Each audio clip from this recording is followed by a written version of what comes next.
section 28 partner, a person who is not a partner, right, through his active representation or tacit representation,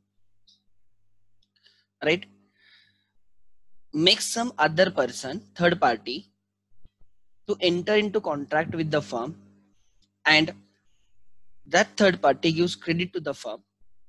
In such transactions, right, that person will be treated as a partner. Active representation means, right, through his conduct, through his words, written or spoken, right, he represents himself as a partner even though he is not a partner. And tacit representation matlab kya, right, he knowingly allows others to represent him as their partner, right. So active representation हो या tacit representation हो, right, उस case में अगर third person in good faith of that representation enters into contract with the firm and gives credit for all such transactions, right, that person will be treated as a partner and we will be held liable if that third person suffers. In this case, right, such person will be held only, right, will be held liable only for such transaction. Uske baad, it does not make any sense whether the person making representation knows or does not know that his representation reaches to that third person, and even it does not make any sense whether his representation is not a fraudulent one. Even in case of a retiring partner who fails to give the notice of his retirement and remaining partners carries on business using his name, right, after his retirement, and if third party enters into contract with the firm believing that retired partner is still their partner, in such case, right, third party can hold retired partner liable for that transaction. Try to understand. However, there are some exceptions. One, in case of death, the legal representatives of deceased partner or his property will not be held liable for the third person, right, if third person or third party enters into contract with the firm on belief that the deceased partner is still their partner.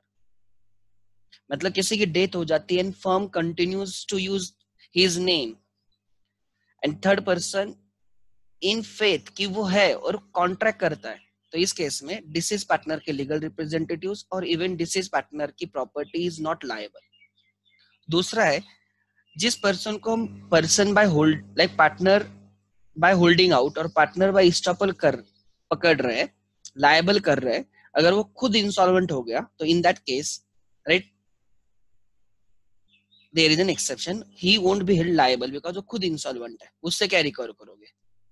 And third, right, in case of civil wrongs or torts by the partners, the person who has represented himself as a partner will not be held liable for the torts committed by the partners. So ये तीन exceptions थे.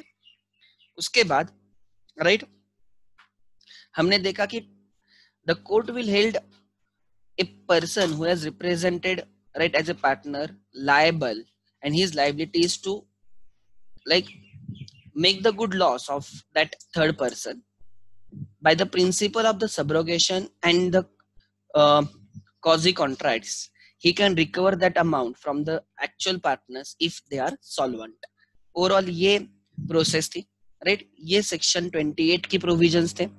And now we will be dealing with the minor partner. Try to understand. Minor partner means position of a minor, right, in a partnership. Section 30 deals with provision related to minor as a partner. Can a minor be an agreement to partnership? Can minor be a party to the agreement of a partnership? Try to understand. Section 30 of the Indian Partnership Act, if you read with Section 11 of the Indian Contract Act 1872, Section 11 of, okay, Section 30 of Indian Partnership Act, if read with Section 11 of the Indian Contract 1872, what it tells, try to understand. Section 30 of IPC, if you read with Section 11 of Indian Contract Act, मैं क्या बोल रहा हूँ ध्यान देना. Section 11 of the Indian Contract talks about the competent parties to enter into contract. Who are competent to enter into contract? There are three persons who are competent to enter into contract. First is a major, second is a person of sound mind, and third, all those persons who have not been disqualified from contracting. ऐसे तीन parties partnership में, right, या contract कर सकते. इसका ही मतलब there are three persons who cannot enter into contract. Minor cannot enter into contract, person of unsound mind cannot enter into contract, and all those persons who have been disqualified from entering into contract, right, ये सब तीन categories contract नहीं कर सकते. So minor cannot enter into contract. दूसरी बात, now Section 4 of Indian Partnership Act says, right, Section 4 of Indian Partnership Act says, right, partnership is relation, right, between persons, right, to carry on a business and to share the profits. It is a relation, right, where the persons agrees to share, right, profits from a business carried on by all or any one of them, right, acting for all. So we are talking about the agreement. So Section 4 talks about the agreement. And try to understand, we know partnership is a result of agreement and not a status. So sections connect करने का try करो. Section 11 of Indian Contract बोलता है कि minor cannot enter into contract, and contract के लिए base होता है agreement. Without agreement, a contract cannot be formed. Is one of the essential element of the contract is a agreement. All those agreements which are enforceable by law are contracts. जब आप Indian Contract में contract की definition सीखोगे, तब आपको पता चलेगा all those agreements which are enforceable by law, वो सब agreement जो हम कोर्ट को बोल सकते कि ये आप करवाने के लिए सामने वाली पार्टी को बोलो, enforceable by law are contract. So try to understand. So हम बोल रहे agreement is the base of the contract and minor cannot enter into contract and partnership के लिए agreement जरूरी है. इसका ही मतलब a partner cannot be a party to, right, partnership agreement. Minor cannot be a party to partnership agreement because minor cannot enter into contract. Minor does not have that capacity. He is not a competent person. So if you read Section 30 with Section 11, 30 of IPA with Section 11 of ICA, Indian Contract Act, you will understand that a minor cannot form partnership or a major cannot form partnership with minor. At the time of formation of the partnership, the party cannot be a minor. So minor के साथ partnership form नहीं हो सकती. This is to be understood. So the answer is a minor cannot be, right, form a partnership.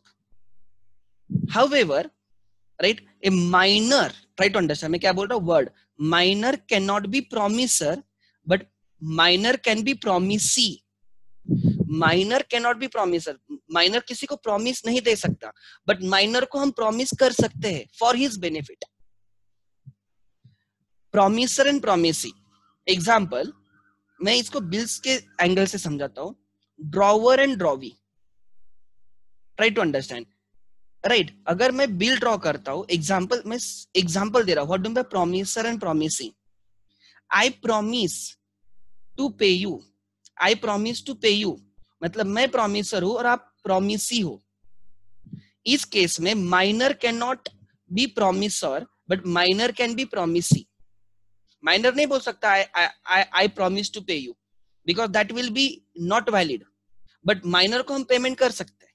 Try to understand. So minor can not be promisor, but minor can be promisee for his benefit. उसके benefit के लिए वो promisee हो सकता है. He can be recipient, try to understand, of the benefits. So, right, through that, minor can be admitted as a partner for his benefit. मैंने क्या बोला? We cannot form partnership with a minor. However, in an existing partnership, I can admit a minor as a partner for his benefit with the consent of all adult partners. बाकी sub partner के consent से हम minor को partner ले सकते हैं only and only for his benefit. I mean minor can not be admitted as full fledged partner. उसको हम फुल फ्लेज्ड पार्टनर बोल के एडमिट नहीं कर सकते. Means he will have rights but he will not have, he can not share the liabilities. Try to understand. He can not be admitted as a full fledged partner. आगे मैं इसको और आगे लेके जाता हूं. तो पहले मैंने बोला minor can not be a forming partner. However minor can be admitted into partnership, right, for his benefit with the consent of all other partners. Minor can be admitted for his benefit. Try to understand it. इसका मतलब minor can not, I don't know, मेरी इधर थोड़ा net का आज problem है, I don't know particular reason. ठीक है. सो मैंने बोला कि माइनर एडमिट किया जाएगा पार्टनरशिप में उसके बेनिफिट के लिए. ठीक है. माइनर फुल फ्लेज पार्टनर नहीं हो सकता. आगे लेके जाता हूं इसको. Minor has right to share the profits. Minor का राइट क्या है? To share the profits and to share the property of the firm. जब हम माइनर को एडमिट करेंगे पार्टनरशिप में, तब जो डिसाइड किया गया होगा, जिस रेशियो, उसका जो रेशियो रहेगा पीएसआर, राइट, उस रेशियो में वो प्रॉफिट भी शेयर करेगा and property of the firm भी क्या करेगा? वो शेयर करेगा. Minor has two rights, to share the profits and to share in the property of the firm. So हम उसको पार्टनर लेंगे, लिमिटेड पार्टनर रहेगा, ना कि फुल फ्लेज पार्टनर रहेगा, उसके बेनिफिट के लिए लेंगे. And his right is to share the profits and to share the property of the firm. Is minor liable for the debts of the firm? Minor is liable to the debts of the firm only to the extent of his share in the profit and his share in the property of the firm. मतलब, right, minor's liability is limited only to the extent of his share in the profit and his share in the property of the firm. Minor's personal asset cannot be attached, right, if firm's profits, firm's assets are not sufficient to pay off the liabilities. मैंने क्या बोला? ध्यान देना. Right, I simply said, right, minor के case में उसकी liabilities limited रहेगी, बाकी सब पार्टनर्स की लाइबिलिटी अनलिमिटेड रहती है. मतलब उनका शेयर इन द प्रॉफिट भी लायबल रहता है towards debt of the firm, share in the firm's property भी लायबल रहता है, एंड इफ वो कम पड़ता है तो उनकी पर्सनल इस्टेट भी अटैच की जाती है. However in case of partner खाली दो चीजें लायबल रहेगी towards debt of the firm. एक उसका share in the profit, share in the partnership property, but not his personal assets. Try to understand. So इसलिए हम बोलते हैं minor's liability is limited to the extent of his share in the profit and his share in the firm's property. So his liability is limited, his personal assets are never attached. ठीक है. उसके बाद can he access the books of accounts? Can he inspect the books of accounts? Can he make copy of the books of account? Yes, he has that right. मैं उसके right समझा रहा हूं. पहले मैंने राइट बोला to share the profits of the firm, to share the property of the firm, right. तीसरा right मैं बोल रहा हूं, the minor has right to access, to inspect and to make the copy of books of accounts. Accounts वो check कर सकता है. उसको समझे ना समझे उसकी बात में नहीं कर रहा हूं, but he has that right. And उसकी लायबिलिटी मैंने क्या बोली? He is liable towards the death of the firm not more than his share in the profit and his share in the property. Then आगे, ठीक है.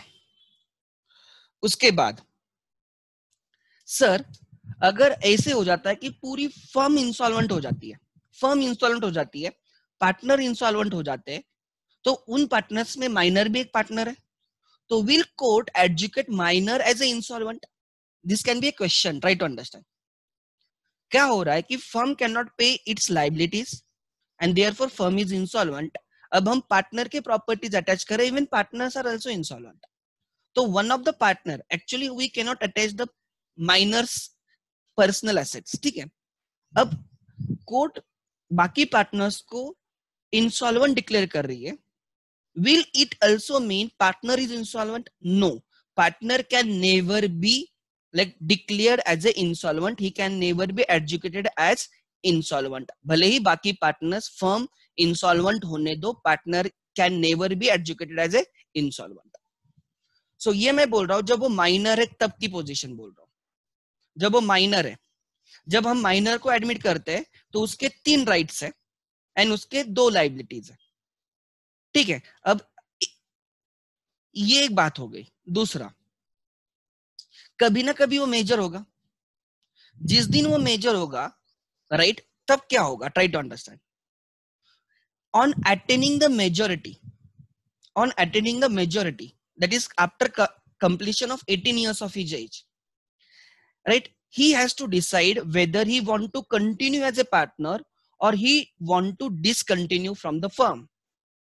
मतलब आगे जाके पार्टनर, फुल फ्लेश पार्टनर होना है या नहीं होना है, it is his description. Try to understand. No one can force him because partnership is a voluntary contractual association. So हम उसको क्या करते हैं? Try to understand. We give him 6 months period. जब जिस दिन वो क्या होता है, मेजर होता है, उस दिन से नेक्स्ट 6 months के भीतर he has to take the decision whether he wants to be a full-fledged partner or he don't want to be a full-fledged partner. So on attaining the majority, he has to decide whether he wants to be a partner or not within 6 months. 6 months A from the date of attaining the majority. जिस दिन वो major हुआ उस दिन से next 6 months में, और the date on which he came to know that he was admitted to the partnership for his benefit. मतलब क्या बोल रहे, ध्यान देना, जिस दिन वो मेजर हुआ उस दिन से 6 months के भीतर, या जिस दिन उसको पता चला कि उसको पार्टनर एडमिट किया था फर्म में फॉर हिज बेनिफिट, उस दिन से नेक्स्ट 6 months के भीतर, whichever is latter, whichever is his latter. अब वो कैसे कैलकुलेट करना है वो भी हम समझेंगे. Try to understand. एक आधा एग्जांपल लेके. सो उसको डिसाइड करना है कि 6 months के भीतर उसको पार्टनर होना है नहीं होना है. एंड अगर वो पार्टनर होता है तो उसके राइट्स क्या रहेंगे एंड उसके लाइबिलिटीज क्या रहेंगे. एंड अगर वो बोलता है नहीं मुझे पार्टनर नहीं रहना है, I want to like sever my relation, my connection, I want to disconnect from the partnership, अगर ऐसे केसेस में उसके राइट्स एंड उसके लाइबिलिटीज क्या रहेंगे, ये हमें समझना है. Try to understand. ठीक है.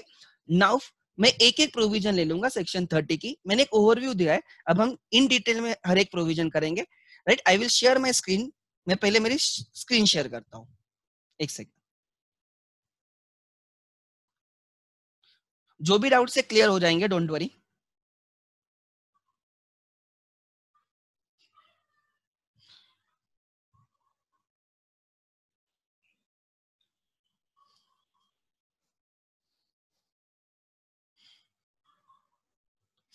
एंड इस पे बहुत सारे केस स्टडीज आते हैं.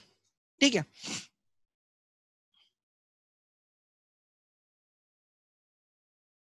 ओके, स्क्रीन शेयर हो चुकी है. Let's C.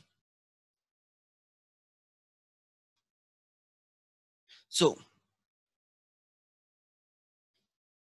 माइनर पार्टनर, ठीक है, क्या है ध्यान देना. According to section 11 of Indian Contract Act, an agreement by or with minor is void, that is not valid. Agreement by minor or with minor, minor आपके साथ एग्रीमेंट करता है या आप माइनर के साथ एग्रीमेंट करते हो, right, is void. It has no legal effect. It is not valid. Try to understand. As such, right, he is incapable of entering into contract of a partnership. And therefore क्या है, जब हम partnership बनाते हैं तो agreement enter करना पड़ता है, और हम बोल रहे हैं एग्रीमेंट विथ माइनर और agreement by minor is void. तो जब हम पार्टनरशिप एग्रीमेंट करेंगे तो उसमें माइनर के साथ एग्रीमेंट कर रहे हैं, तो that will be also void. Therefore we can not enter into agreement or contract with the partner, like with minor, but with the consent of, right, but with the consent of all the partners for the time being. For the time being मतलब वो major होने तक, right, a minor may be admitted to the benefits of partnership. With the consent of all the partners, a minor can be admitted, right, for his benefits in the partnership. Time being मतलब जब तक वो major नहीं होता तब तक हम उसको बेनिफिट के लिए क्या करेंगे, एडमिट करेंगे. इसका मतलब जब वो मेजर हो जाएगा, जब वो डिसाइड करेगा कि उसको पार्टनरशिप में फुल फ्लेश पार्टनर रहना है, तब उसकी लायबिलिटी अनलिमिटेड हो जाएगी. ही will not be a partner for the benefit. वो नॉर्मल पार्टनर हो जाएगा, फुल फ्लेश पार्टनर हो जाएगा. समझ में आ रहा है? This provision is based on the rule that, right, मैंने वो रूल भी समझाया था, right, minor cannot be a promiser. However, minor can be a promisee or beneficiary. He cannot be giver, but he can be receiver. He can be recipient. He can be recipient of the benefit. So minor, right, example, मैं minor को good sell करता हूं, मैंने minor को good sell किया. Now minor को मुझे पे करना है, and minor gives a promissory note. He agrees to pay suppose 10,000 after 2 months. Minor has signed a promissory note. I am a creditor, minor is a debtor. मैंने उसको 10,000 के credit पे गुड्स सेल किए, एंड राइट 2 months का credit period है, और minor gives me writing, he will pay me rupees 10,000 after 2 months. Minor has given me promise. He becomes a promiser and I am a promisee. उसने agree किया है, उसने promise दिया कि he will pay me. This bill is invalid because minor is like promisee in this example. ये possible नहीं है. But मैं minor को promise दे सकता हूँ, I will pay you 10,000 after 2 months. I will pay you 10,000 after 3 months.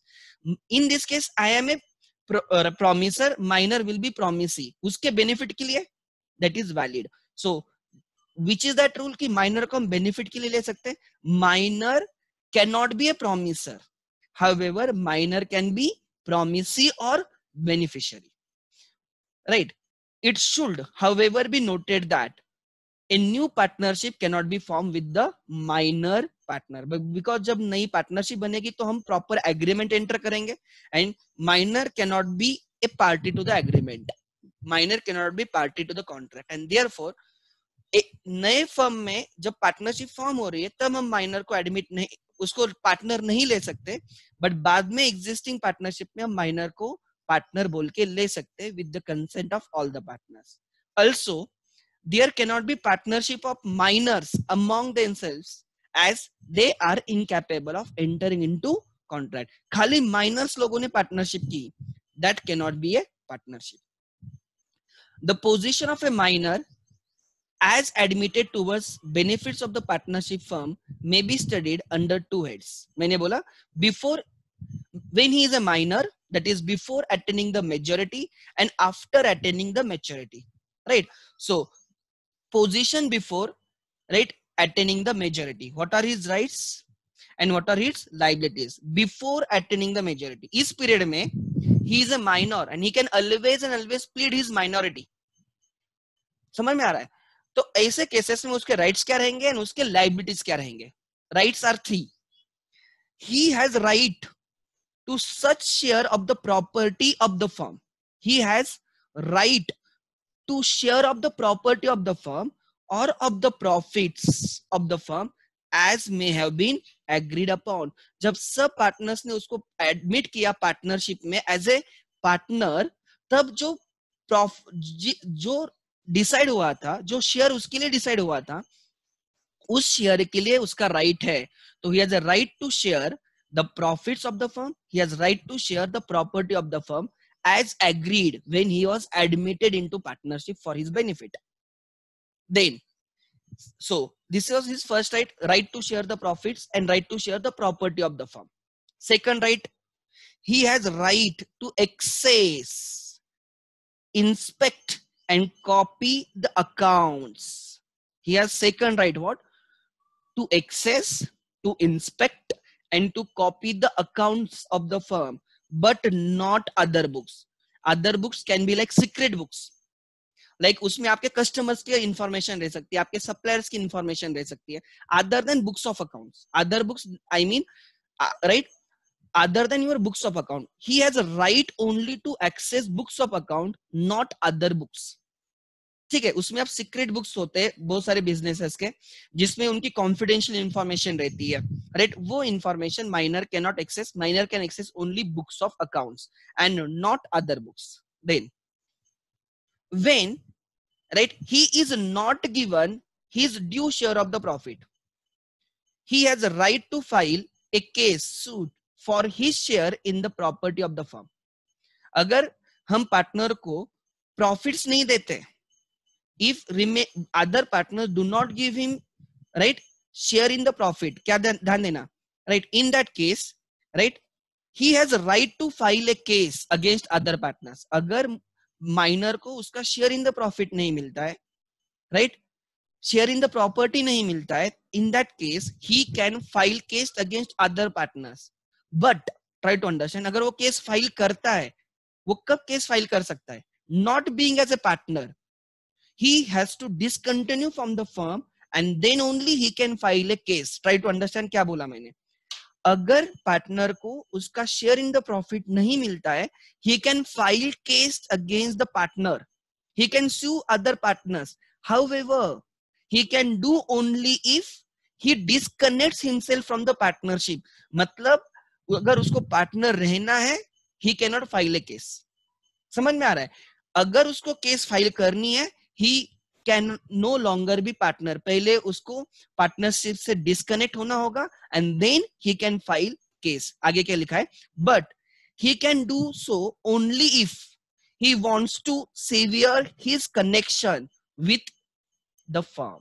He wants to disconnect. इसका मतलब है disconnect. इसका मतलब है he want to disconnect from the firm. So simple है, मैंने क्या बोला, there are 3 rights. ये हम कहाँ की बात कर रहे हैं? When he is a minor before attaining the majority, right? जब वो minor है तब उसके पास 3 rights है. First right मैंने बोला, to share the profits and to share the property of the firm. This is the first right. Second right of books of accounts. He has right to access, to inspect and to copy the books of accounts and not other books. And third, he can file a case against other partners if he is denied his share in the profit. He can do that only if he disconnects from the firm, he sever his relation with the partnership firm. So these were the 3 rights of the partner as a minor, as a partner, right? Liabilities में मैं देता हूं, ध्यान देना. अब liabilities क्या है? The liability of a minor partner is confined only to the extent of his share in the profits and property of the firm. Over and above this, he is neither personally liable nor his private estate is liable. I mean, towards the death of the firm, partners का share in the profit and partner का share in the property are only liable. उसके beyond, he personally or उसकी personal assets are not liable. I simply mean his liability is limited to the extent of his share in the profit and his share in the property of the firm. Next, he cannot be declared insolvent. He cannot be declared. कभी भी minor को हम insolvent declare नहीं कर सकते. But if the firm is declared insolvent, his share in the firm vests in the official receiver or assignee. क्या हो जाता है? Insolvency होती है तो क्या करते हो? जब firm insolvent होती है तो पहले क्या होता है कि firm has to apply to the court कि हमें declare करो as a insolvent. और फिर क्या होता है? We apply to the court. Court एक official receiver और official assignee, एक officer रहता है, उसको अपॉइंट करती है. He took over the charge of our assets and liabilities. Firm के assets and liabilities का charge उसके पास जाता है. He auctions assets and he realizes those assets and he makes the payment of the liabilities. So ये काम करने के लिए, to sell the assets of the firm, to pay off the creditors, एक ऑफिसर अपॉइंट किया जाता है court के थ्रू, उसका नाम होता है ऑफिशियल रिसीवर और ऑफिशियल असाइनी। अब क्या है ध्यान देना, अब जब फर्म इंसॉल्वेंट हुई है तो हमें क्रेडिटर्स को पे करना है, थर्ड पार्टीज को पे करना है फर्म को, तो that will be paid first out of the profits of the firm, उसके बाद पार्टनर के कैपिटल के थ्रू पेमेंट किया जाएगा, बराबर। एंड अगर वो कम पड़ता है तो पार्टनर के पर्सनल एसेट्स यूज किए जाएंगे। अब ध्यान रखना, ऐसे केसेस में जब फर्म इंसॉल्वेंट होती है तो हम पार्टनर को इंसॉल्वेंट डिक्लेयर नहीं कर, माइनर पार्टनर को इंसॉल्वेंट डिक्लेयर नहीं कर सकते, बट उसका share in the profit and उसका शेयर इन द प्रॉपर्टी किसके पास रहेगा, it will be vest with official receiver and official assignee, and that will be used to pay off the third parties. उससे ज्यादा अगर फिर भी पैसा कम पड़ रहा है तो पार्टनर्स के पर्सनल एसेट अटैच किए जाएंगे, बट माइनर के केस में वो होगा नहीं। Try to understand. So, right, minor cannot be declared as an insolvent if the firm is declared insolvent. However, his share in the property of the firm and his share in the profits of the firm vest with the official receiver and official assignee. So, try to understand. ये उसके rights and liabilities है before attaining the majority. 3 rights, 2 liabilities. ठीक है, before becoming a major. आगे क्या लिखा है? अच्छा सर, तो मेजर होने के बाद क्या? After attaining the majority, major होने के बाद क्या? तो मेजर होने के बाद पहले तो उसको डिसाइड करना है whether he wants to be a full fledge partner और he want to disconnect from the firm, and that is within 6 months. तो यहाँ पे क्या लिखा है ध्यान देना, on attaining the majority, on attaining the majority the minor partner has to decide within 6 months, within 6 months, whether he shall continue in the firm or he will leave the firm. The 6 months run from 6 months कहां से start होते हैं? मैंने बोला एक, the date of attaining his majority, जिस दिन वो मेजर हुआ उस दिन से 6 months, उसके भीतर 6 months के भीतर लास्ट डे पे भी वो बोल सकता है take can take decision whether to continue और discontinue. So within that 6 months, right, मैं क्या बोल रहा हूं ध्यान देना, 6 months from date of attaining the majority or from the date when he first comes to know that he has been admitted to the benefits of the partnership, whichever date is latter. इसका मतलब ध्यान देना मैं क्या बोल रहा हूं। Example, suppose 1 अप्रैल को पार्टनर, 1 अप्रैल 20 को पार्टनर हो गया मेजर, हमने इसको पहले कभी एडमिट किया था, पहले कभी इसको हमने पार्टनर, माइनर पार्टनर को एडमिट किया था, एज ए माइनर हमने उसको एडमिट किया था फॉर द बेनिफिट। 1 अप्रैल 20 को वो हो गया major. Now 6 months from date of attaining majority, तो ये आ जाएगा आपका 30 सितंबर 20। During this period he has to decide whether he want to be a partner और not. So this is option 1। And दूसरा ऑप्शन, सपोज उसको पता चला कि उसको पार्टनर किया था, राइट, एग्जाम्पल ऑन 1 मई 20 को हमने उसको कभी बोला नहीं था कि यू आर ए पार्टनर, हमने उसको एडमिट करके लिया था, बिकॉज जब उसको एडमिट करना है तब रिमेनिंग पार्टनर्स की कंसेंट की जरूरत है। ट्राई टू अंडरस्टैंड, बाकी पार्टनर्स ने बोला था कि इसको पार्टनर लेना है, बट हमने उसको बोला नहीं था। हो सकती है एक्सेप्शनल केसेस में may be minor does not know कि ही वाज ए पार्टनर। अब मेजर हो गया वो एग्जांपल, राइट, एंड 1 मंथ के बाद उसको पता चला, 1 मई को उसको पता चला कि he is admitted, he was admitted to the partnership way back। समझ में आ रहा है? तो in that case 6 months, right, यहां से भी 6 months चेक करो, ये आ जाएगा आपका 31 अक्टूबर 20, वो आ जाएगा 31 अक्टूबर 20। तो उन्होंने बोला है 6 months runs from the date of attaining majority, so 30th September 20, or 6 months run from the date on which he first come to know he was, right, admitted as a partner, right, for his benefit। उसको कब पता चला? Suppose 1 मई 20 को, 6 months, तो हमें 2 तारीख मिली, एक मिली 30th सितंबर को पता चला कि वो, राइट, फर्स्ट के हिसाब से 6 months from the date of attaining majority आ रही 30th सितंबर, and 6 months from the date he when, right, उसको फर्स्ट टाइम पता चला कि वो पार्टनर एडमिट किया गया था। तो विच एवर इज लेटर, तो हम कौन सी डेट लेंगे? 31 अक्टूबर 20। So right, in that case he has to confirm whether he wants to be a partner or not. इस केस में डेट क्या रहेगी? 31 अक्टूबर 20। मैं एक एग्जांपल देता हूं और ध्यान देना, ठीक है?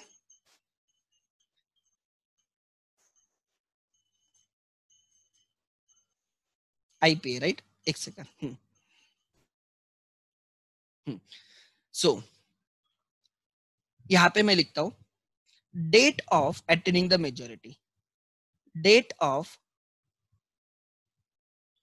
Attaining, right? This is case, right? This is first condition, this is second condition, and which, right, हमें 6 months ढूंढना है, ठीक है? So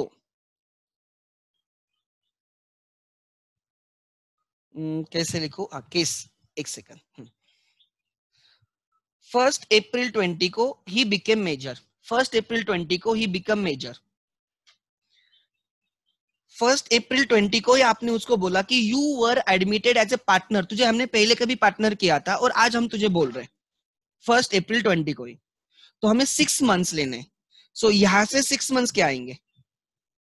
राइट, यहां से 6 मंथ्स आ जाएंगे 30 सितंबर 20, एंड इवन इस तारीख से भी 6 मंथ्स मेजर करने, विच कम्स टू 30 सितंबर 20। Whichever is date later, यहाँ पे सेम डेट है, तो 30 सितंबर 20 तक, 30 सितंबर 20 तक उसको डिसाइड करना है whether he wants to be a partner और नॉट। समझ में आ रहा है? सो लॉ उसके फेवर में, ऐसे नहीं होना चाहिए कि हमने उसको कभी बोला ही नहीं था कि तू पार्टनर है और उस 6 मंथ्स कम डेट उसका मेजॉरिटी हो गया और 6 मंथ्स भी खत्म हो गए। और क्या होता है, ट्राई टू अंडरस्टैंड, 6 मंथ्स के भीतर उसको बोलना है whether he wants to be partner और नॉट। अगर वो डिसाइड नहीं करता तो बाय डिफॉल्ट वो पार्टनर बन जाता है, ऑटोमेटिकली वो पार्टनर बन जाता है। एंड अगर वो पार्टनर बन जाता है उसकी लाइबिलिटीज अनलिमिटेड हो जाती है, आज से नहीं, पहले से, जिस दिन से उसको हमने पार्टनर किया था।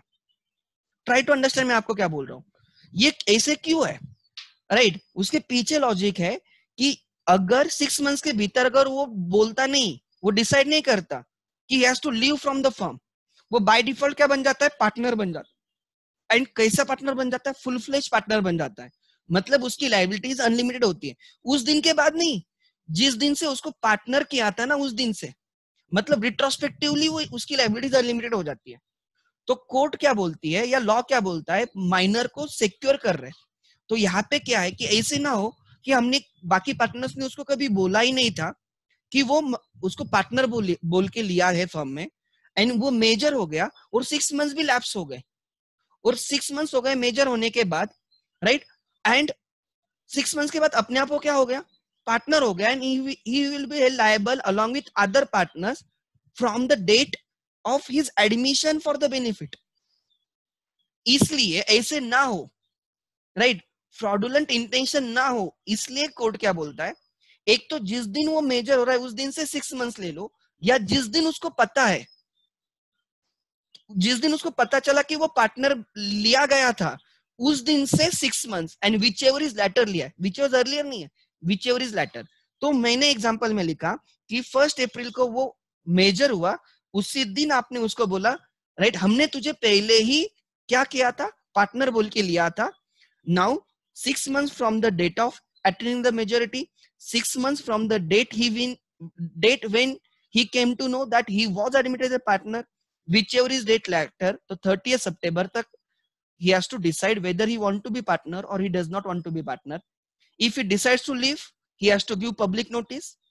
If he don't, right, अगर वो बोलता है नहीं मुझे कंटिन्यू करना है, तो भी पब्लिक नोटिस देनी होगी। And suppose he fails to give the public notice, by default वो क्या बन जाता है? पार्टनर बन जाता है।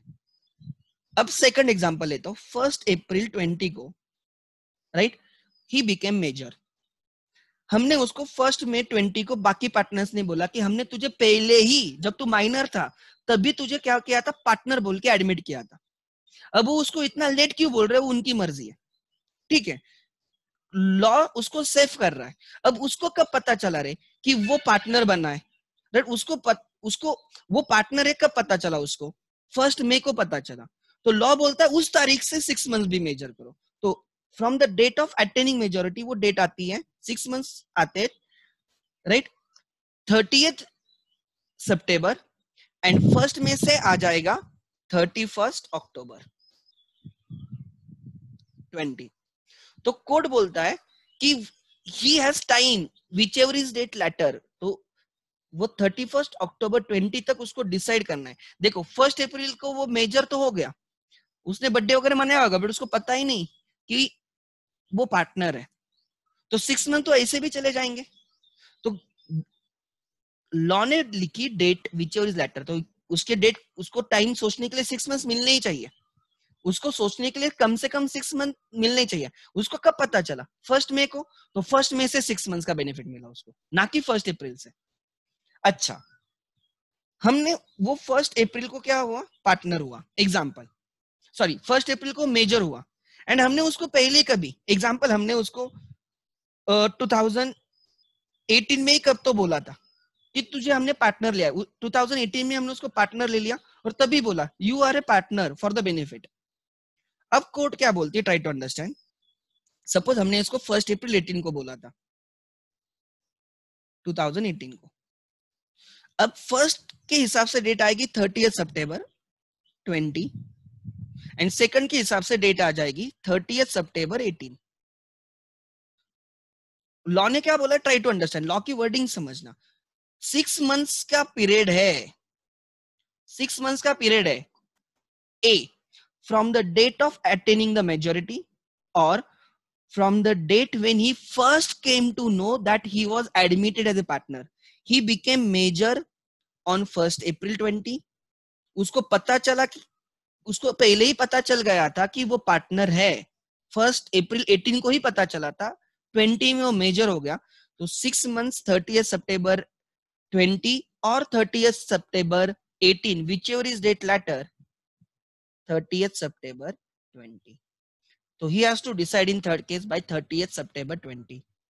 हर केस में, right, law tries to protect the minor, try to understand. एक डेट ऐसे लिखने का तरीका क्यों है, because law tries to protect the minor. अगर इस तारीख तक माइनर बोलता है मुझे पार्टनर नहीं होना है, तो minor has to give public notice.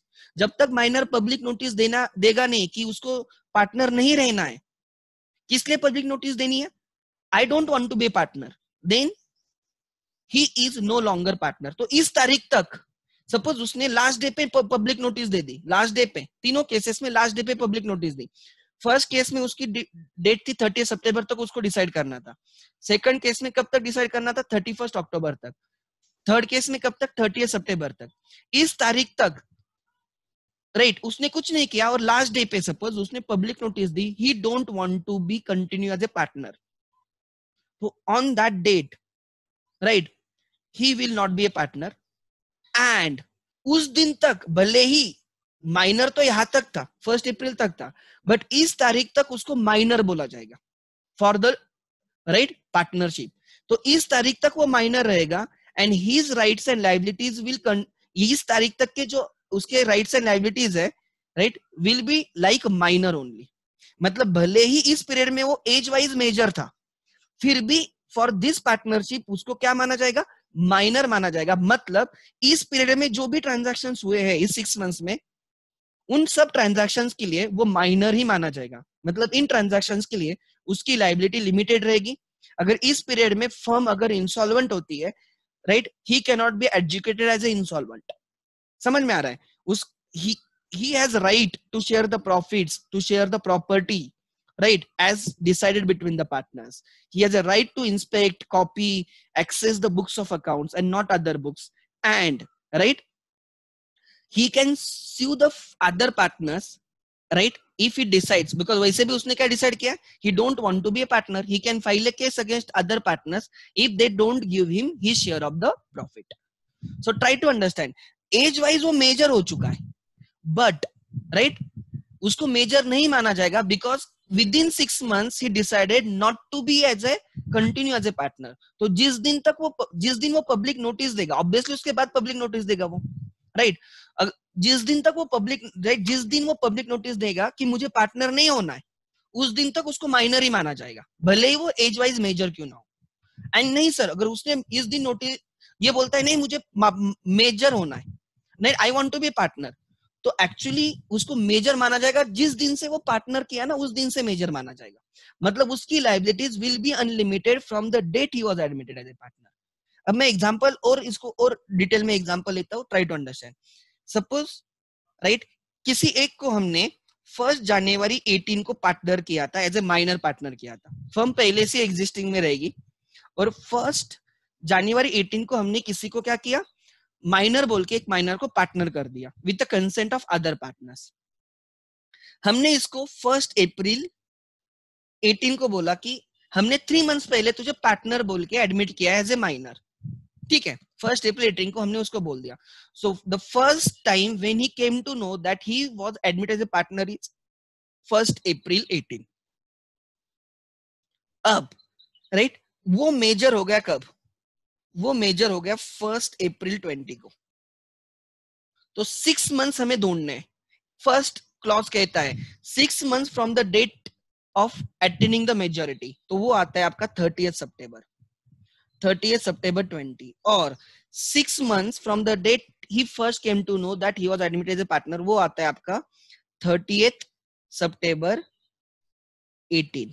Which ever is date later, तो हम कौन सी डेट लेंगे, ये वाली डेट। सो इस पीरियड में वो पार्टनर है, ट्राई टू अंडरस्टैंड, राइट, इस पीरियड में वो पार्टनर है।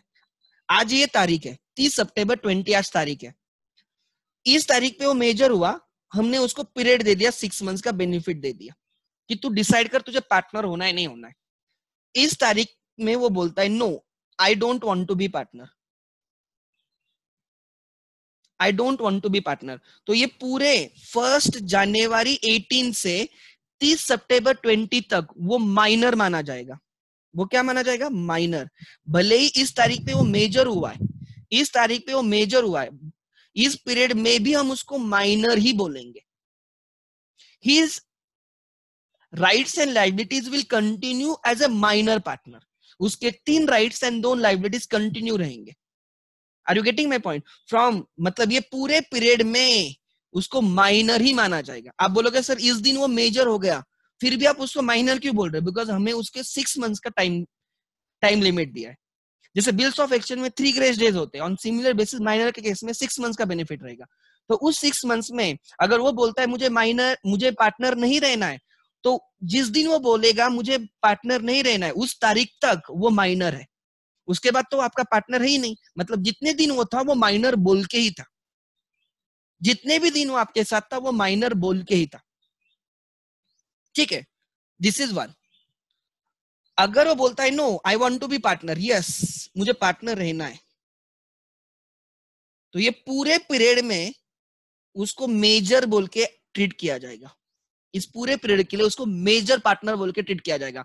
मतलब इसकी लाइबिलिटी, आप बोलोगे सर इस पीरियड में तो वो माइनर था, अरे उसको माइनर जैसे माना ही नहीं जाएगा, उसको फुल फ्लैश पार्टनर जैसा माना जाएगा। मतलब उसके लाइबिलिटीज राइट इस दिन के बाद तो अनलिमिटेड है ही है, नो डाउट, बिकॉज वो पार्टनर होने का उसने डिसाइड किया है। इसके पहले भी उसके लाइबिलिटीज क्या माने जाएंगे, राइट, अनलिमिटेड माने जाएंगे। He will be held liable as a full fledge partner, as a normal partner from the date he was admitted as a partner. समझ में आ रहा है? इसलिए माइनर को टाइम दिया जाता है कि डिसाइड करने के लिए तुझे पार्टनर होना है नहीं होना है। 6 मंथ्स का पीरियड है, try to understand.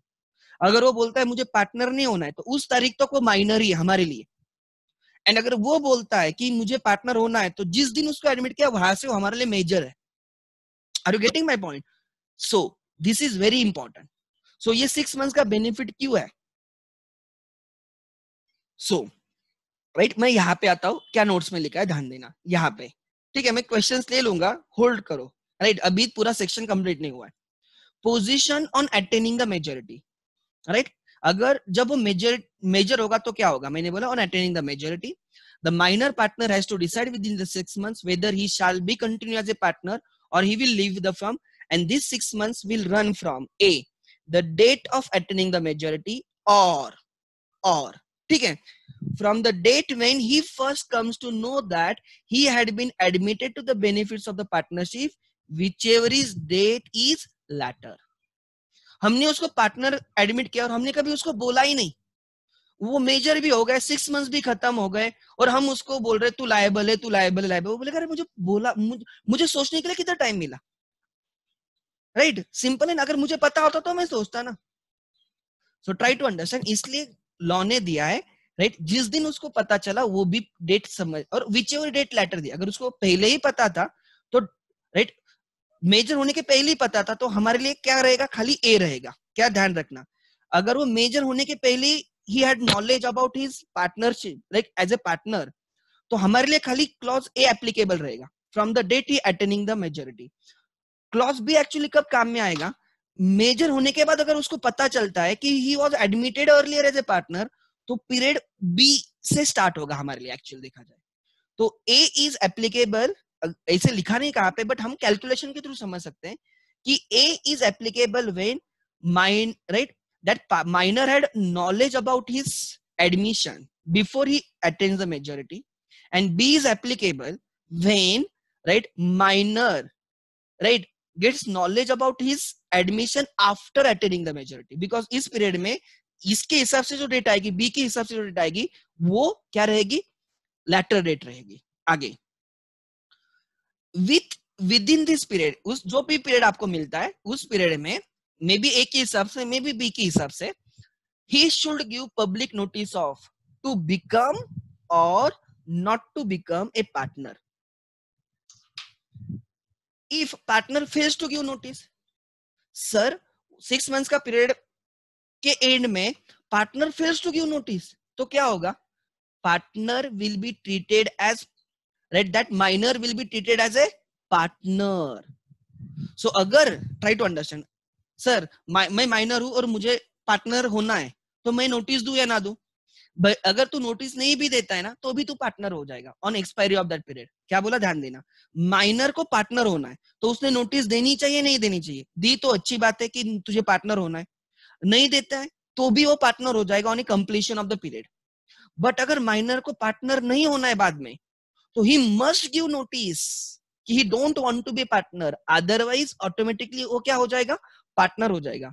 If he fails to give public notice, he is deemed to have become partner in the firm on the expiry of the said 6 months। जो भी इसके हिसाब से 6 मंथ्स आते हैं, वो पीरियड खत्म होने पे वो बाय डिफॉल्ट क्या बन जाएगा, पार्टनर बन जाएगा। एंड अगर वो पार्टनर बन जाता है तो उसकी लाइबिलिटीज अनलिमिटेड हो जाती है, not from the date he became partner but, और he decided to be a full fledge partner, but from the date he was admitted to the partnership for his benefits.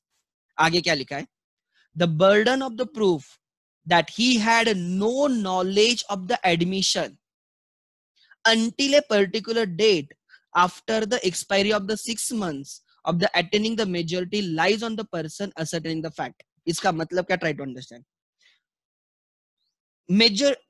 Major होने के बाद 6 months खत्म हो गए, बाकी partners उस minor, अब जो मेजर हो चुका है, माइनर जो अब मेजर हो चुका है, उसको बोले तू पार्टनर हो गया, वो बोलता मैं कैसे पार्टनर, मुझे कब एडमिट किया था, मुझे बोला ही नहीं आप लोगों ने। Now he goes to the court, तो कोर्ट बोलती है कि जो बोल रहा है कि मुझे नॉलेज नहीं था, उन्होंने मुझे पार्टनर किया है, उसको प्रूव करना होगा कि तुझे नॉलेज नहीं था। ये पार्टनर प्रूव करेंगे हमने उसको बोला था, और ये उसको प्रूव करना होगा नहीं नहीं उन्होंने मुझे नहीं बोला था।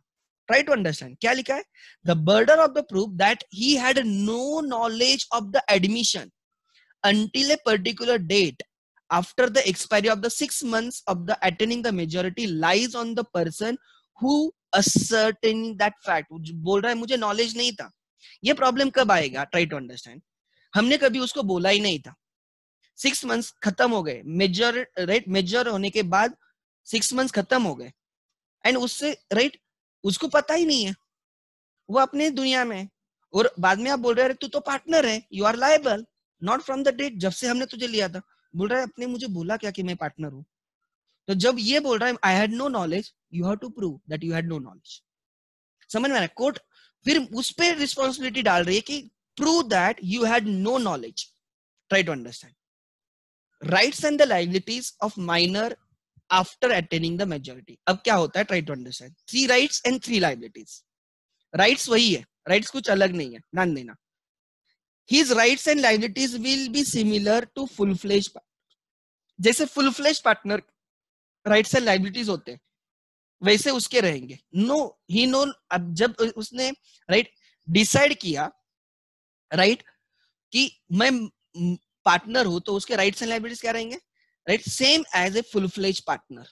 ही is right, he minor generally do not take active part into the business because he cannot bind by his action to other partners, because he is a minor, he cannot enter into contract on the behalf of firm.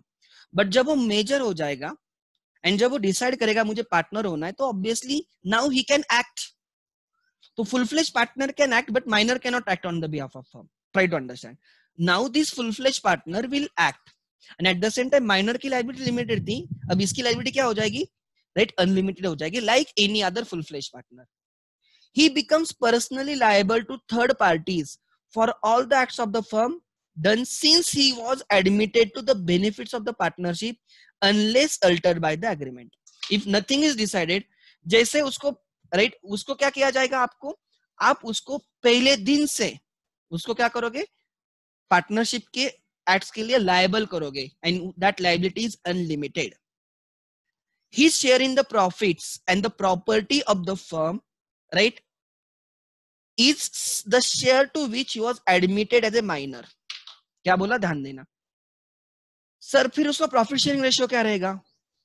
अरे आपने उसको जब minor बोल के admit किया था ना, वही प्रॉफिट शेयरिंग रेशियो अभी भी रहेगा। उसका शेयर इन द प्रॉपर्टी क्या रहेगा? जब आपने उसको माइनर बोल के एडमिट किया था, वही शेयर इन द प्रॉपर्टी अभी भी रहेगा। हाँ, अगर आप उसको चेंज करना चाहते हो तो माइनर कंसेंट देने के पहले आप उसके साथ बात करो और वो अल्टर करो। इफ यू डोंट अल्टर, जैसे उसको पार्टनर लिया था ना, उसी शेयर में वो अभी फुल फ्लेज पार्टनर रहेगा। इफ यू डोंट अल्टर, जिस रेशियो में हमने उसको पार्टनर लिया था एज ए माइनर, उसी रेशियो में वो मेजर होने के बाद भी पार्टनर रहेगा। देन ये क्या है? If minor decides to become a partner and if minor does not want to become a partner, 6 months के भीतर उसको डिसाइड करना है whether he wants to be a partner और he does not want to be partner. If he decides to be a partner, तो he will be treated as a full-fledged partner and all rights and liabilities of the full-fledged partner are applicable to him. Now minor can take active part in the business. At the same time, minor's liabilities will be unlimited. Second, minor will be personally liable. देखो हमने पहले क्या लिखा था? Right, यहां पे लिखा था right, he is neither personally liable. Minor, जब वो माइनर था पर्सनली लायबल नहीं था, बट जब वो मेजर हुआ एंड 6 month के भीतर उसने डिसाइड किया उसको पार्टनर होना है, तो वो क्या बन गया? पर्सनली लायबल बन गया to third parties for all acts of the firm. कब से? Since he was admitted to the benefits of the partner. आज से नहीं, वो बोल रहा है मुझे आज 6 राइट विद इन 6 months वो बोलता है, सपोज आज बोलता है मुझे पार्टनर होना है, तो आज के बाद नहीं, पहले से। ठीक है। And the last one, sir उसका शेयर इन द प्रॉफिट क्या रहेगा? Share in the profit property क्या रहेगा? जब आपने उसको माइनर बोल के एडमिट किया था, जिस एग्रीमेंट पे आपने उसको एडमिट किया था, उसी एग्रीमेंट पे वो आज पार्टनर हो जाएगा for his share in the property and for his share in the profits of the firm. आपको चेंज करना है तो आप उसके साथ वो चेंज कर सकते हो, उसके कंसेंट के साथ। ठीक है। आगे अगर वो बोलता है मुझे नहीं पार्टनर होना है, तो उस दिन तक उसको हम क्या मानेंगे? माइनर मानेंगे। His rights and liabilities to continue to those of a minor up to the date of notice. अगर उसको पार्टनर नहीं होना है तो he has to give public notice. तो उस दिन तक, पब्लिक नोटिस देने तक he will be treated as a minor. भले वो उस पब्लिक नोटिस देने के टाइम माइनर नहीं है, फिर भी हम उसको माइनर की तरह ट्रीट करेंगे उस दिन तक। His rights and liabilities continue to be those of a minor up to date of notice. Then his share is right not liable for any acts of the firm, right, done after the date of public notice. Once he has given the public notice of his retirement, एक बार आपने public notice of retirement दे दी, तो उसके बाद के action के लिए आप responsible रहोगे क्या? नहीं रहोगे। वही लिखा है, his share is not liable for the acts of the firm done after the date of his retirement. एक बार आपने रिटायर हो गए तो और आपने पब्लिक नोटिस भी दे दी, तो उसके बाद आप लायबल रहोगे क्या? नहीं रहोगे। And the last one, he is entitled to sue the partners for his share in the property and profits in the firm. क्यों? बिकॉज हमने इधर देखा था उसका राइट, माइनर का राइट क्या देखा था? minor can sue other partners for his share in the property and share in the profit only if he decides to disconnect from the firm. और यहाँ पे उसने क्या डिसीजन ली है? He has to disconnect from the firm. In that case, he can file case against other partners. यहाँ पे उसने क्या डिसाइड किया है? He want to continue with the firm. तो इस केस में वो केस फाइल कर सकता है क्या? नहीं. बट यहाँ पे जब उसने बोला है मुझे I don't want to I want to disconnect from the firm, तो वो फाइल कर सकता है. Only he will only file if he is not happy with their right whatever they have given him the profit share वगैरह. अगर उसको लगता है उसके साथ जस्टिस नहीं हुआ है तो ही वो कोर्ट में जाएगा, अदरवाइज को क्यों जाएगा? वो सिंपल है. So try to understand these were right the rights and the liabilities. एक हमने देखा जब वो माइनर था तब क्या, फिर हमने देखा मेजर होने के बाद 6 मंथ्स के भीतर उसको क्या करना है? डिसीजन लेनी है, पार्टनर होना है या नहीं होना है. अगर पार्टनर होना है तो पब्लिक नोटिस दो या ना दो, कोई फर्क नहीं पड़ता. बट अगर आपको पार्टनर नहीं रहना है तो आप पब्लिक नोटिस मैंडेटरीली दो, नहीं तो आप ऑटोमेटिकली पार्टनर बन जाओगे. तो आपके पास ऑप्शन है, मुझे पार्टनर होना है. अगर आप पार्टनर होते हो तो आपके क्या राइट्स है, आपके क्या लायबिलिटीज है. एंड अगर आप बोलते हो मुझे पार्टनर नहीं रहना है तो आपके क्या राइट्स एंड लायबिलिटीज है. ये सब सेक्शन 30 गवर्न करता है. ठीक है. Now right I will just summarize the entire section, right? मैं 2 मिनट में वो सब summarize करता हूँ, ध्यान देना, right? Just 1 minute, मैं पानी पीता हूँ तब तक.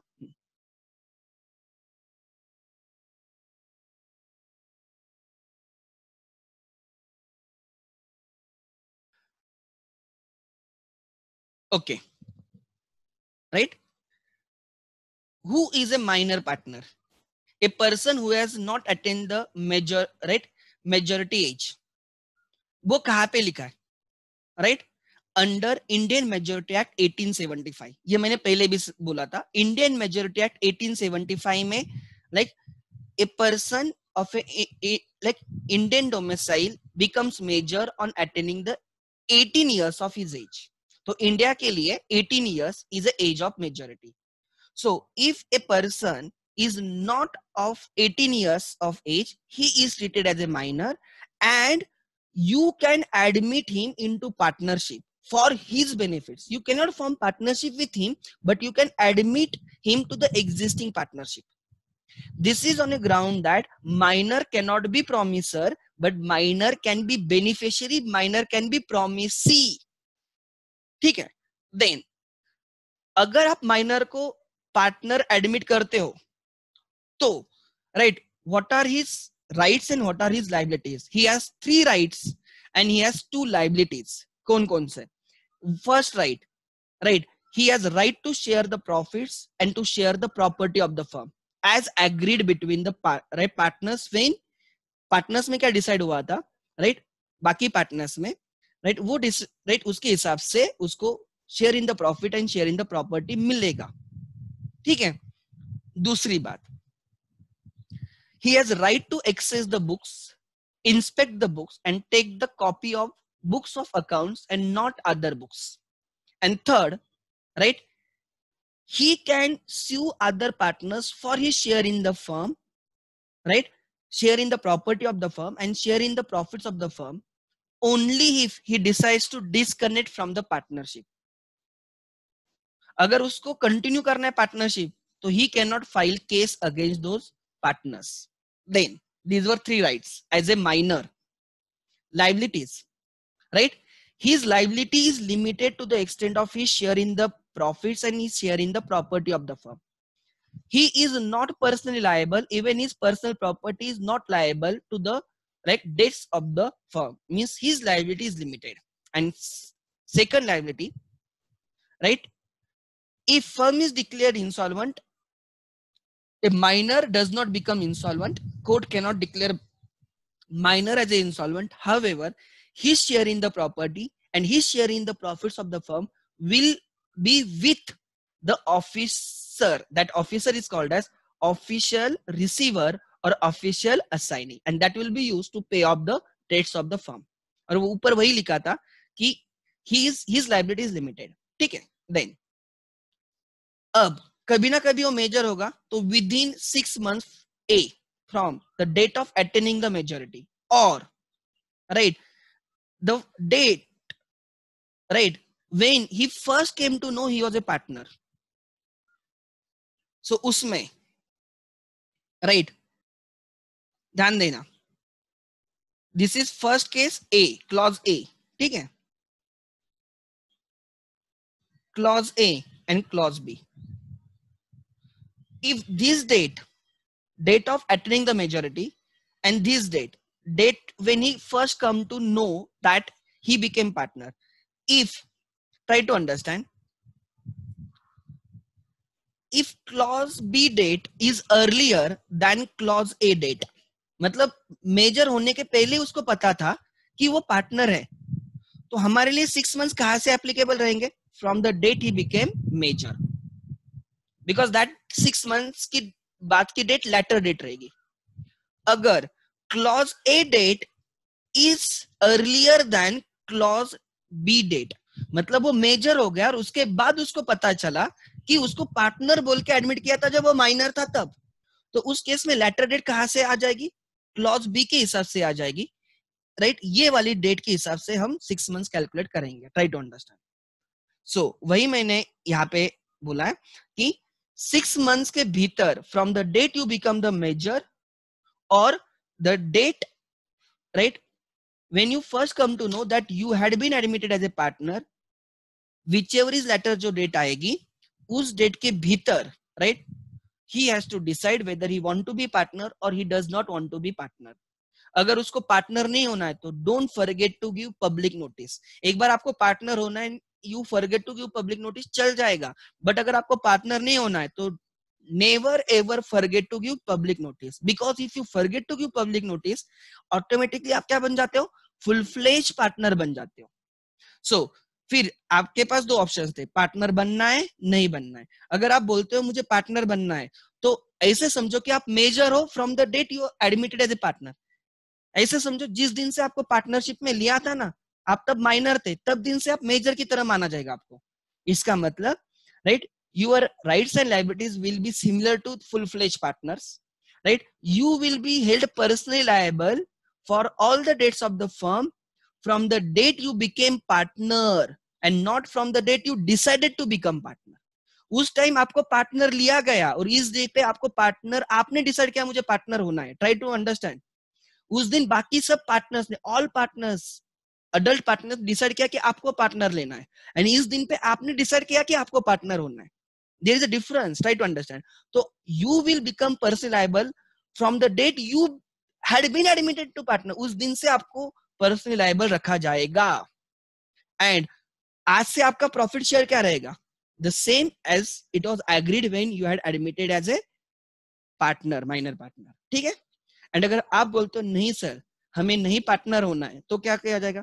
जिस दिन आप बोलते हो कि आपको पार्टनर नहीं होना है विद इन 6 मंथ्स, आपको पब्लिक नोटिस देनी होगी. उस दिन तक आपको माइनर माना जाएगा. भले आप एज से मेजर हो, फिर भी इस प्रोविजन के हिसाब से आप माइनर की तरह ट्रीट किया जाएगा. मतलब your assets, your rights and liabilities will be govern by this. ये वाला समझ में आ रहा है? आपके पास 3 राइट्स रहेंगे, आपके पास 2 लायबिलिटीज रहेंगे till the date you give notice that you don't want to be a partner. समझ में आ रहा है? That is your 3 rights and your 3 liabilities, right?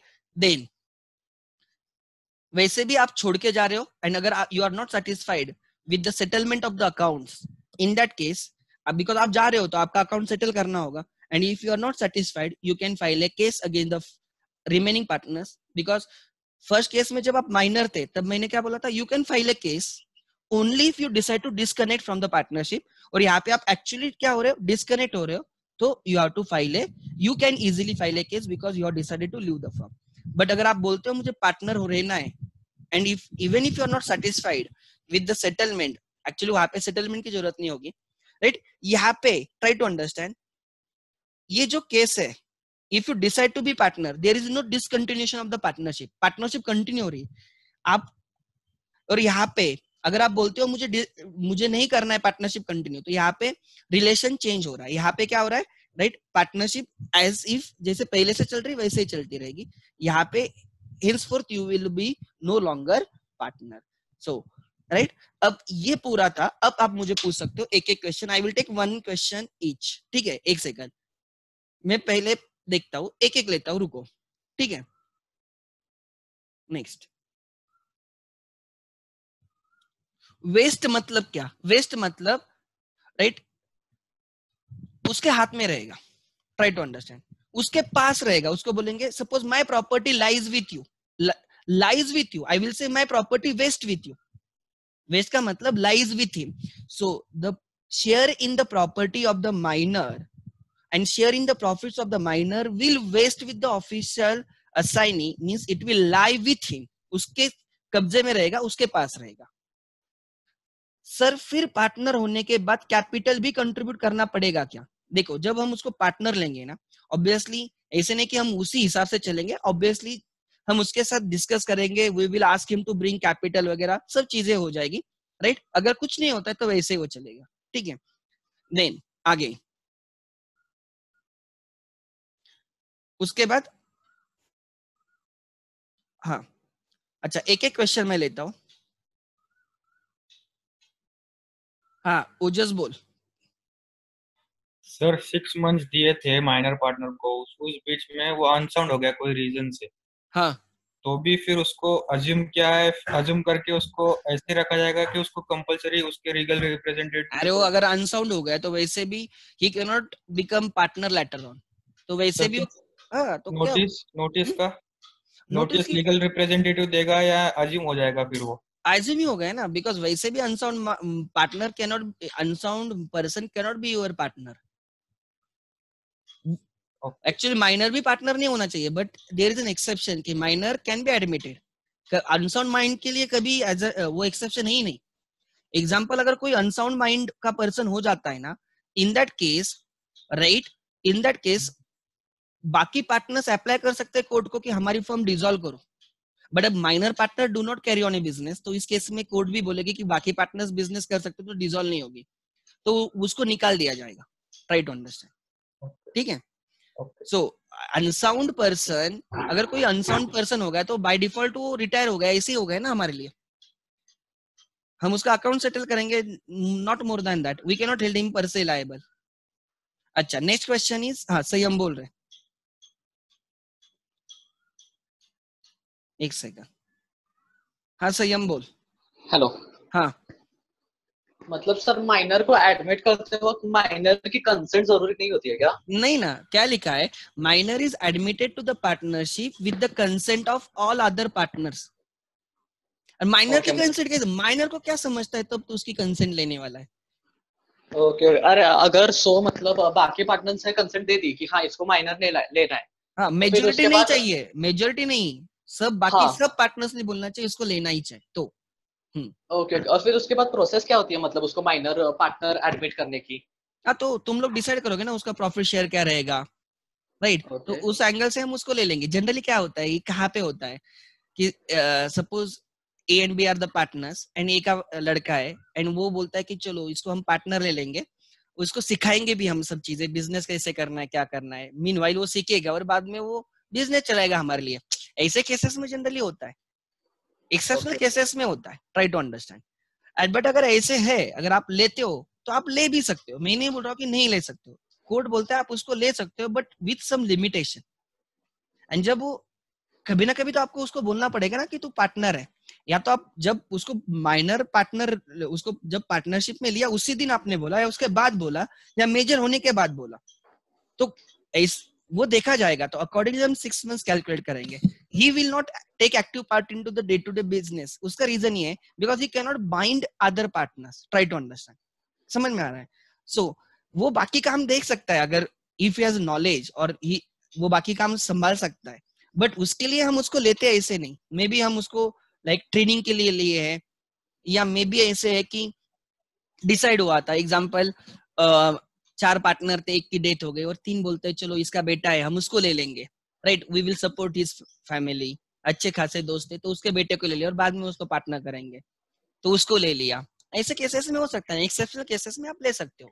क्यों लेना है, कभी भी लॉ ये नहीं बोलता क्यों लेना है, लॉ बोलता है अगर लेना है तो आप ऐसे करो, दैट्स इट, क्यों लेना है आपकी मर्जी है, समझ में आ रहा है। ओके। वैसे बहुत जगह पे होता है, ट्रेनिंग के लिए वगैरह लेते हैं, ऐसा कुछ नहीं है, ठीक है। एग्जाम्पल मैं बोलता हूँ, अपने महाराष्ट्र के पॉलिटिक्स में अगर किसी की डेथ होती है तो वहां पे दूसरा कोई कंटेस्ट नहीं करता, उसका बेटा ही कंटेस्ट करता है, बाय डिफॉल्ट वो बन जाता है, बिकॉज उसका इलेक्शन 6 मंथ्स के अंदर वो कुछ तो बाईपोल वगैरह करना होता है ना, बाईपोल्स वगैरह होते हैं, उसको क्या बोलते हैं मुझे नहीं पता, राइट। वो जो कुछ भी होते हैं अगेन फिर से वहां पे इलेक्शंस वगैरह होते हैं, बट एक्चुअली महाराष्ट्र में एक ट्रेडिशन है कि कोई उसके अगेंस्ट इलेक्ट नहीं करेगा, वो घर में ही सीट रहेगा, उनको जिनको खड़ा करना है वो करेगा। अब वो उनका एग्रीमेंट है, सबकी म्यूचुअल कंसेंट है, तो कोई नहीं करता। सो मैं वो कहाँ पे लिखा थोड़ी है, कोर्ट ये नहीं बोलता आप क्यों माइनर को क्यों बोल के पार्टनर ले लो, ये नहीं बोल रहा है। वो बोलता है अगर पार्टनर लेते हो तो उसको as minor can always plead minority, we can not held him liable, हम उसको बेनिफिट के लिए लेंगे, because minor does not have that maturity to understand what is good for him, what is bad for him. हम उसको minor को partner ले रहे हैं और उसका हम मिसयूज कर रहे हैं या उसको हम लायबल कर रहे हैं, तो दैट इज रॉन्ग, इसलिए कोर्ट प्रोटेक्ट्स माइनर। ठीक है, सो क्यों लेना है आई डोंट नो, बट अगर लेना है तो सेक्शन 30 कंप्लाई करो, दैट्स इट। ठीक है, नेक्स्ट यहाँ पे एक और क्वेश्चन है जो मैं यहाँ पे किसी ने टाइप किया, मैं वो लेता हूँ, 1 मिनट, एक सेकंड।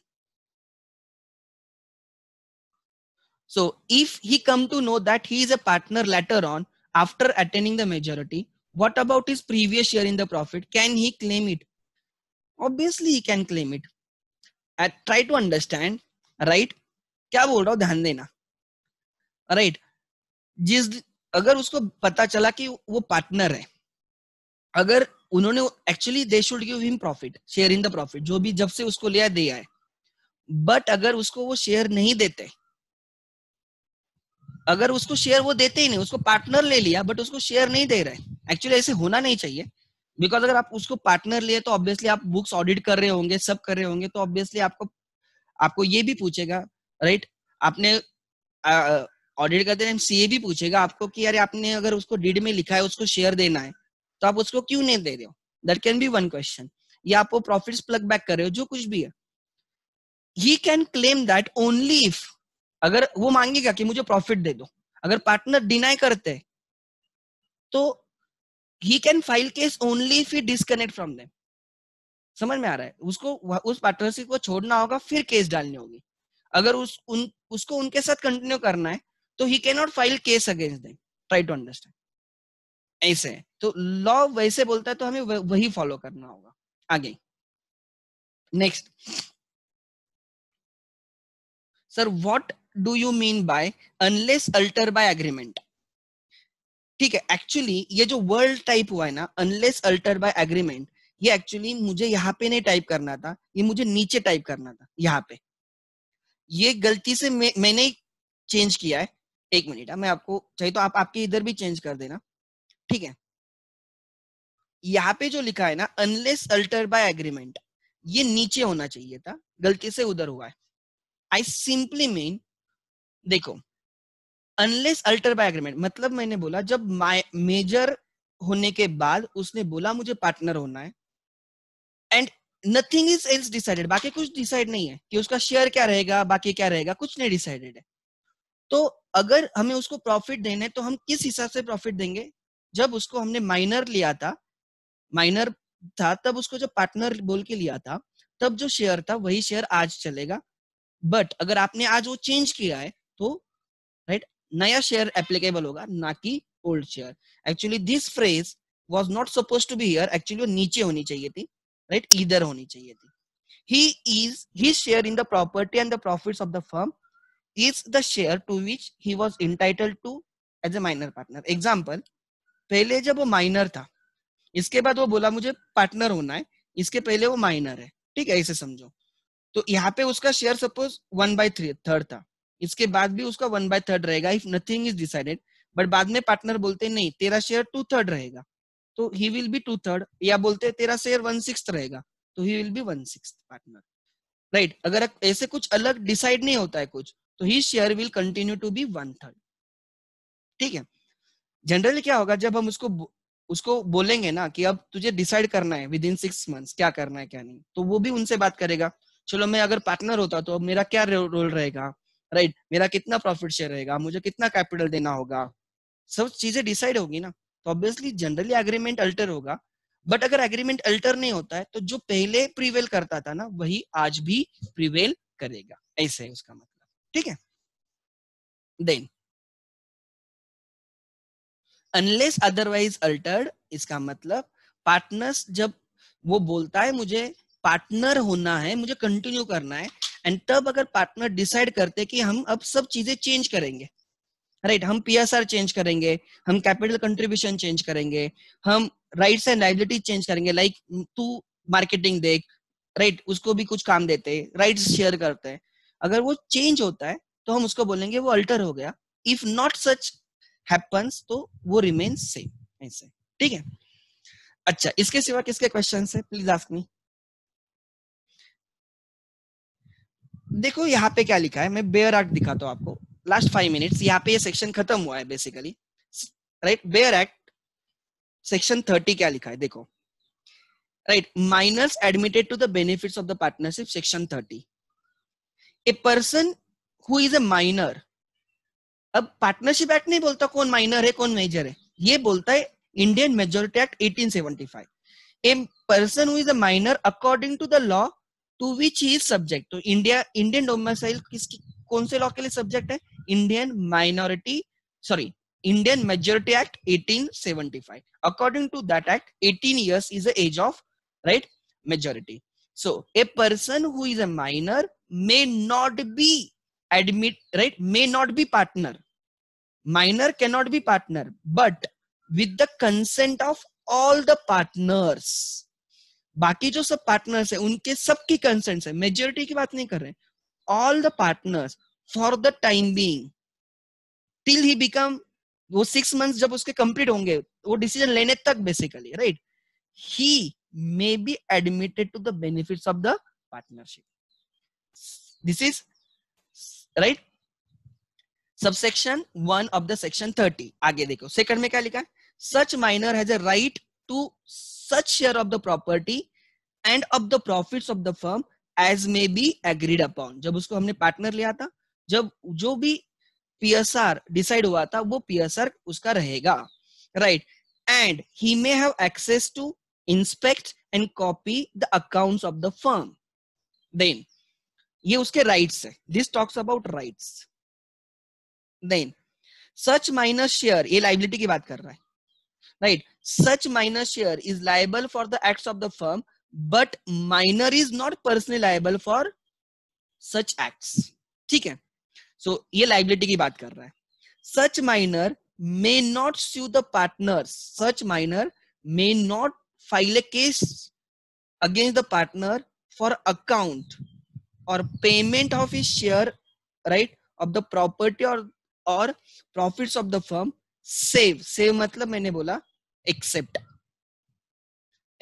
when, मैंने क्या बोला, he such partner cannot file case against other partners for denying his rights. उसके दो राइट्स देखे थे, एक share in the profit, share in the property, ये एक राइट था, और दूसरा था कौन सा, access to the books of accounts. अगर बाकी पार्टनर से उसको राइट्स देते नहीं तो he can not file case against them, but he can when, exception है, when, right, disconnecting his connection with the firm, right, severing his connection with the firm, and in such a case the amount of his share shall be determined by the valuation made as far as possible in accordance with the rules, right, of section 48. section 48 talks about जब retirement होती है, जब death होती है, तब हम जो outgoing partner है उसका शेयर कैसे निकालते हैं, हमने 12th में किया है, हम उसको कैपिटल देते हैं, उसका राइट इंटरेस्ट ऑन कैपिटल देंगे, सैलरी देंगे, ड्रॉइंग्स माइनस करेंगे, इंटरेस्ट ऑन ड्रॉइंग्स माइनस करेंगे, ये जो राइट रिवैल्यूएशन का प्रॉफिट देंगे, समझ में आ रहा है, राइट, गुडविल का शेयर देंगे, ये सब जो हम 12th में कैलकुलेट करते थे वो सेक्शन 48 में लिखा है इंडियन पार्टनरशिप एक्ट में। सो he cannot file case against the partner if he wants to continue with the firm, but he can file case against the partners to exercise his rights if he decides to discontinue from the firm. And जब वो बोलता है मुझे discontinue करना है और मुझे मेरा प्रॉफिट दे दो, मुझे मेरा शेयर दे दो, तो वो शेयर कैसे कैलकुलेट किया जाएगा, एज पर सेक्शन 48 जो हमने 12th में किया था, finding out the amount payable to deceased partners capital या रिटायरिंग पार्टनर्स कैपिटल जो हम कैलकुलेशन करते थे 12th अकाउंट्स में, वो सेक्शन 48 था।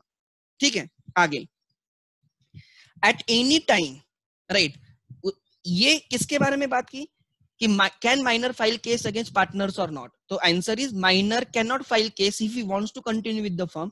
Minor can file case if he decides to discontinue from the firm. अगर माइनर को आपने सब चीजें अच्छे से दी है, सब चीजें जो डिसाइड हुआ था वो मिला, तो वो क्यों केस फाइल करेगा? ये भी क्वेश्चन।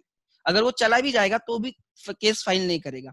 अगर हम उसके राइट्स उसको नहीं देते तो ही वो केस फाइल करेगा। बट अगर तुझे केस फाइल करनी है पहले तो चला जा, तू पार्टनर मत रहे। समझ में आ रहा है? आगे at any time within the 6 months, right, of his attaining the majority or of his obtaining the knowledge that he had been admitted to the benefits of the partnership, whichever date latter, such person may give public notice that he has elected to become or he has not elected to become a partner in a firm, and such notice shall determine the position of him. अगर वो बोलता है मुझे partner होना है तो उसकी position क्या रहेगी? अगर वो बोलता है मुझे पार्टनर नहीं होना है तो पोजीशन क्या रहेगी?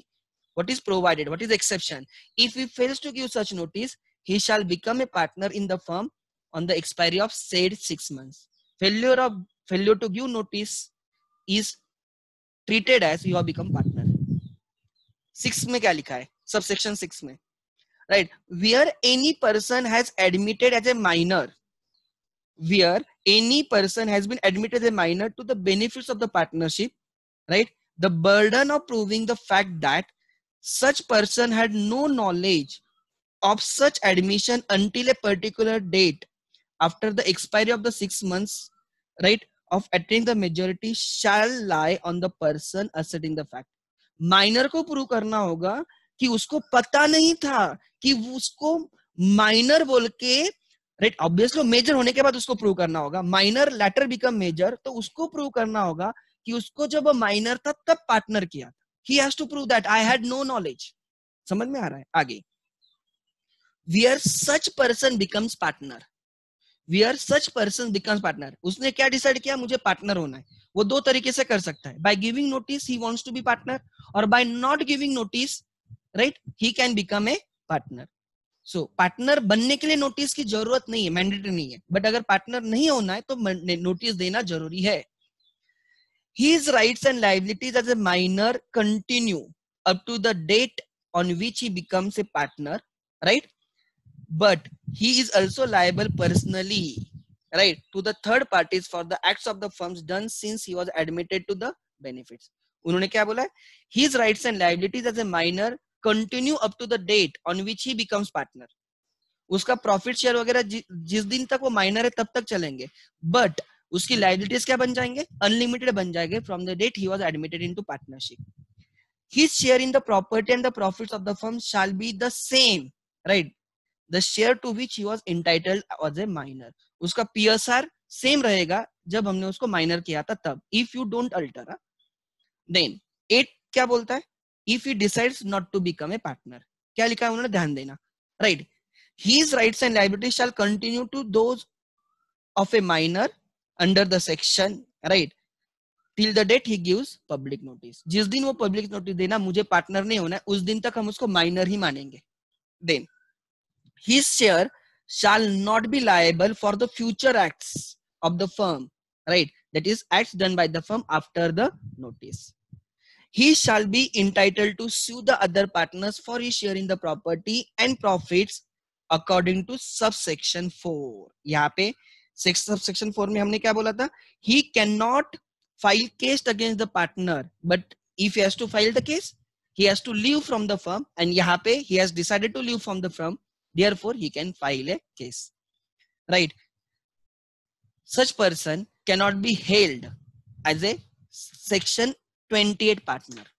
Nothing in subsection 7 or 8 shall affect the provisions of section 28. मतलब minor cannot be held as a person, right, a partner by holding out. ठीक है, आगे I simply mean, अगर वो बोलता है मुझे, वो भूल गया नोट, वो उसने नोटिस नहीं दिया, right, of his retirement, वो पार्टनर बन जाएगा automatically. So these were the provisions of the section. तो ये बेयर एक्ट था। फैक्ट बहुत डिफिकल्ट होता है, इसलिए नोट्स में थोड़ा सिंप्लीफाइड टेबुलर फॉर्म में दिया है. If anyone has doubt please ask me. अच्छा ठीक है, एक क्वेश्चन है, मैं वो लेता हूँ. I think this is last question. हाँ यस प्लीज. हाँ अन्वेष बोल रहे हैं. सर हाँ. मतलब कि अगर एक पार्ट अगर थियोरेटिकली कहा जाए कि अगर एक माइनर पार्टनर है 18 इयर्स बन गया एंड वो बोलता है कि मुझे अभी पार्टनर नहीं बनना है. हाँ. तो और जब तक वो पब्लिक नोटिस नहीं देता है तब तक वो रिटायर नहीं होता. हाँ बराबर ना. व्हाट इफ वो पब्लिक नोटिस दे ही ना, तो वो पार्टनर बन गया. अगर वो पब्लिक नोटिस नहीं देता है तो पार्टनर बन जाएगा on expiry of the said 6 months. अच्छा, तो वही तो बोल रहा हूँ ना इतने बड़े से. अगर he fails to give public notice of, अगर वो कोई भी नोटिस नहीं देता तो बाय डिफॉल्ट वो पार्टनर बन जाएगा. मैंने वही बोला, अगर आपको पार्टनर बनना है तो नोटिस दे दो मुझे पार्टनर बनना है, नहीं देते हो तो भी आप पार्टनर बनोगे. बट अगर आपको पार्टनर नहीं बनना है तो नोटिस देना मैंडेटरी कि मुझे पार्टनर नहीं रहना है. ठीक है. So giving notice is very important. तो मैं तो बोलता हूँ दोनों केसेस में नोटिस दो. अगर आपको बनना है तो भी नोटिस दो, नहीं रहना है तो भी नोटिस दो. Giving notice is never a problem.